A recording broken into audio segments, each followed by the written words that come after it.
आकाशवाणी गोरखपुर से समाचार दर्शन।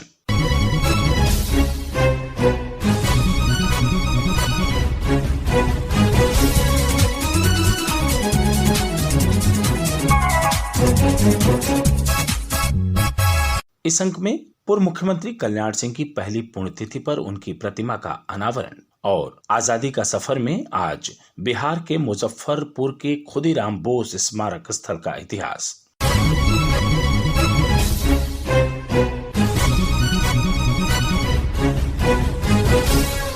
प्रदेश के पूर्व मुख्यमंत्री कल्याण सिंह की पहली पुण्यतिथि इस सप्ताह मनाई गई।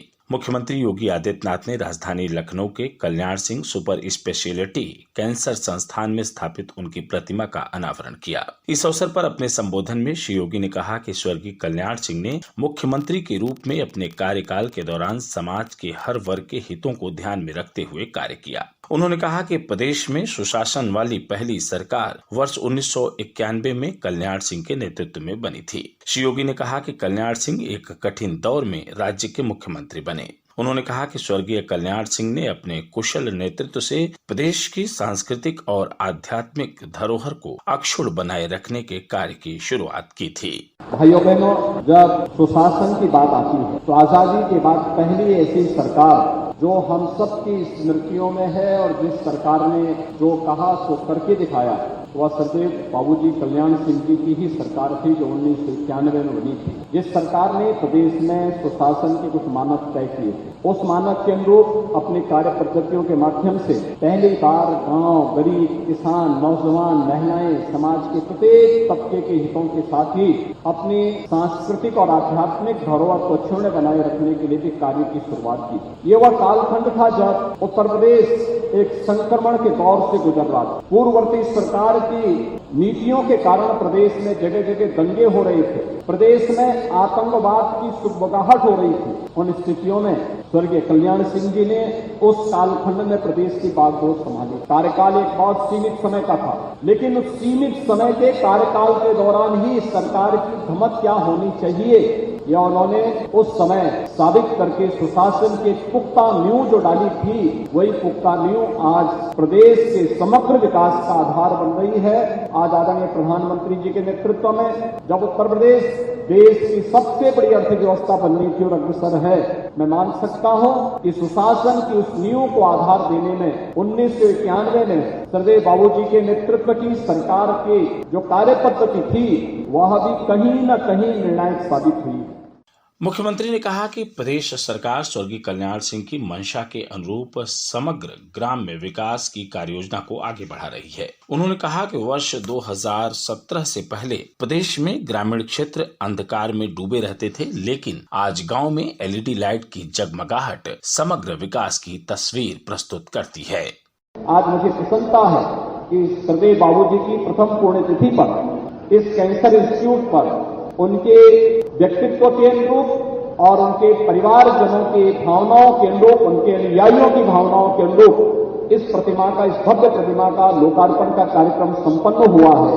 और आने वाले समय में बाबूजी के नाम को आगे बढ़ाने के लिए राज्य शासन ने जो कार्य पद्धति आगे बढ़ाई है, समग्र ग्राम्य विकास की जितनी भी कार्रवाई हमारी आगे बढ़ेगी, या बाबूजी कल्याण सिंह समग्र ग्रामीण विकास की कार्य योजना उन्हीं के नाम पर आगे बढ़ेगी। प्रदेश के अंदर ग्रामीण क्षेत्र में जहां पर 2017 के पहले गांव में आप देखते थे अंधकार दिखाई देता था, आज आप जाते होंगे उत्तर प्रदेश में। मैं अभी 5 दिन पहले सहारनपुर से लखनऊ आ रहा था और फिर अगले दिन लखनऊ से रात्रि को गोरखपुर जा रहा था। मैं देख रहा था सहारनपुर से लेकर गोरखपुर तक, यानी एक पूरब में है, एक पश्चिम में है।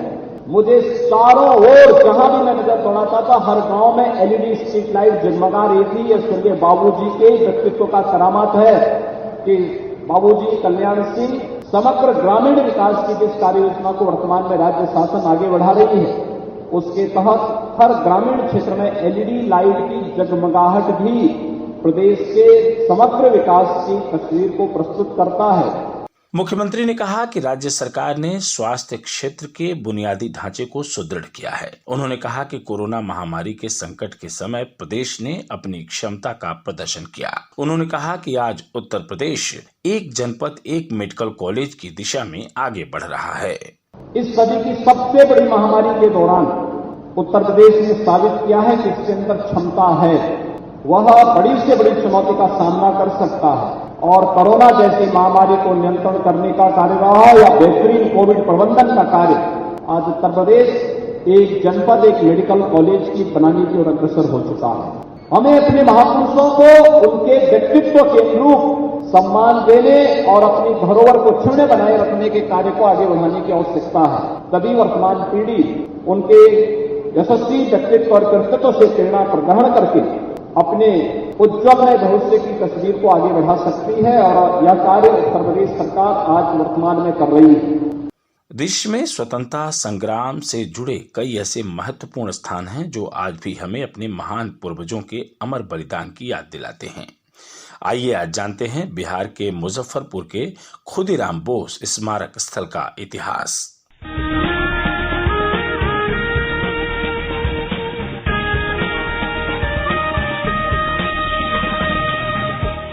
देश की आजादी की शमा पे जलने वालों में कई परवाने ऐसे भी थे जिन्होंने छोटी सी उम्र में ही वो कमाल कर दिखाया जो बड़े बड़े नहीं कर पाते। यही वो स्थान है जहां खुदीराम बोस ने 19 साल की उम्र में हंसते हंसते फांसी का फंदा चूमकर ऐसी मिसाल पेश कर दी जिसका आज भी कोई सानी नहीं है।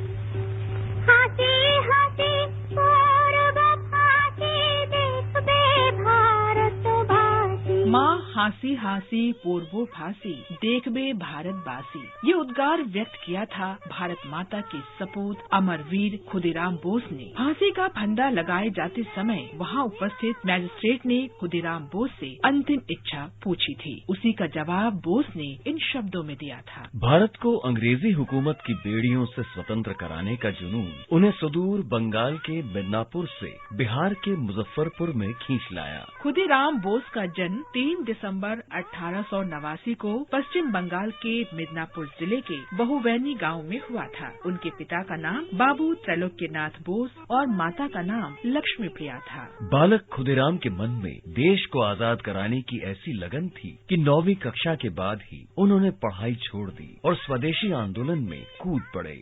स्कूल छोड़ने के बाद खुदीराम रेवोल्यूशनरी पार्टी के सदस्य बने। वहाँ उन्होंने वंदे मातरम के पर्चे बांटने की महत्वपूर्ण भूमिका निभाई। 1905 में बंग भंग के विरोध में चलाए गए आंदोलन में उन्होंने भी बढ़ चढ़कर हिस्सा लिया। बाद में खुदीराम मिदनापुर में युगांतर नामक क्रांतिकारियों की गुप्त संस्था से जुड़ गए। युगांतर समिति की एक गुप्त बैठक में न्यायाधीश डगलस किंग्सफोर्ड को ही मारने का निश्चय हुआ। इस कार्य हेतु खुदीराम और प्रफुल्ल कुमार चाकी का चयन किया गया। खुदीराम को एक बम और पिस्तौल दी गई। प्रफुल्ल कुमार को भी एक पिस्तौल मिली। ये दोनों नियोजित काम को अंजाम देने के लिए बाहर निकले, लेकिन गलती से न्यायाधीश डगलस किंग्सफोर्ड की जगह किसी और की गाड़ी पर बम फेंक दिया। इसमें 2 यूरोपीय लोगों की जान चली गई। पुलिस से बचने के लिए खुदीराम तथा प्रफुल्ल कुमार रातों रात नंगे पैर भागते हुए 24 मील दूर वैनी रेलवे स्टेशन पहुंच गए। वहां पीछे से पुलिस ने आकर उन्हें घेर लिया। अपने को पुलिस से घिरा देख प्रफुल्ल कुमार चाकी ने खुद को गोली मारकर अपना जीवन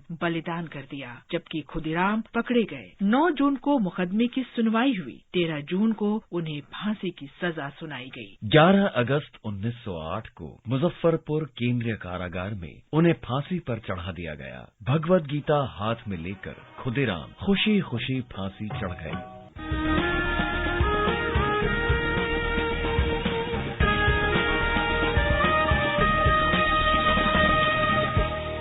इसी के साथ संपन्न होता है समाचार दर्शन का ये अंक। संपादन आदित्य शुक्ला और वाचन वेद प्रकाश पाठक।